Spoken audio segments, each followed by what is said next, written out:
আমার পুরো বিশ্বাস আছে যে আমরা কিছু না কিছু ওখান থেকে অবশ্যই পাবো।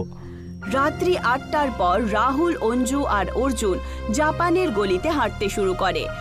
রাহুল যে কোনো ব্যক্তির সাথে ৫ মাস আগে নিজের ভাইয়ের হত্যার ব্যাপারে জিজ্ঞাসাবাদ করত, সেই ব্যক্তি ভয়ের চোটে বিনা উত্তর দিয়েই ওখান থেকে চলে যেত। তারা সবাইকে ভয় পেতে দেখে অর্জুনের খুব আশ্চর্য রকম লাগছিল। অর্জুন রাহুলের দিকে তাকিয়ে বলে ওঠে, আমি একটা জিনিস বুঝতে পারছি না রাহুল, যে এখানকার লোকেরা তোর ভাইয়ের ব্যাপারে একবার শুনলে পরেই এত ভয় পাচ্ছে কেন? কেউ উত্তর দেওয়ার জন্য একেবারেই রাজিই হচ্ছে না। আমার মনে হচ্ছে কিছু একটা গন্ডগোল অবশ্যই আছে। আমারও এরকমই মনে হয় রাহুল। আমি এখানকার পুলিশের সাথেও তোমার ভাইয়ের ব্যাপারে জিজ্ঞাসা করলাম, কিন্তু ওরাও কিছু বলতে রেডি না।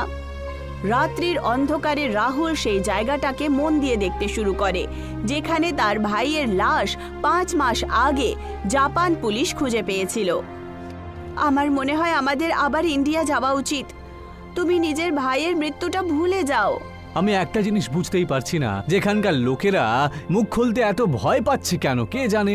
রাহুল এইটুকু বলেই ছিল, আর তক্ষুনি তাদের তিনজনের কানে একটা বুড়ি মহিলার আওয়াজ চলে আসে, তোমাদেরকে এখানে কেউ কিছুই বলবে না।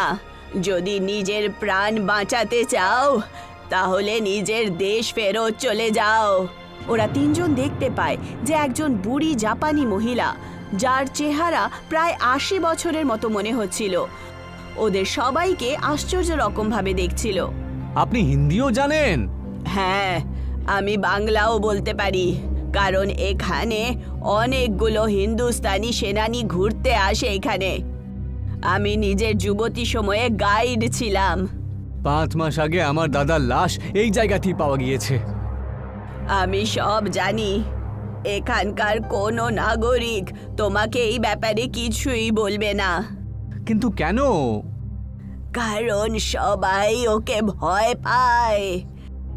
আজ পর্যন্ত যে কেউ তাকে দেখেছে সে জীবিত বাঁচতে পারেনি, আর যে জীবিত আছে সে বলার উপযুক্ত থাকে না। আপনি কি বলছেন আমি কিচ্ছু বুঝতে পারছি না।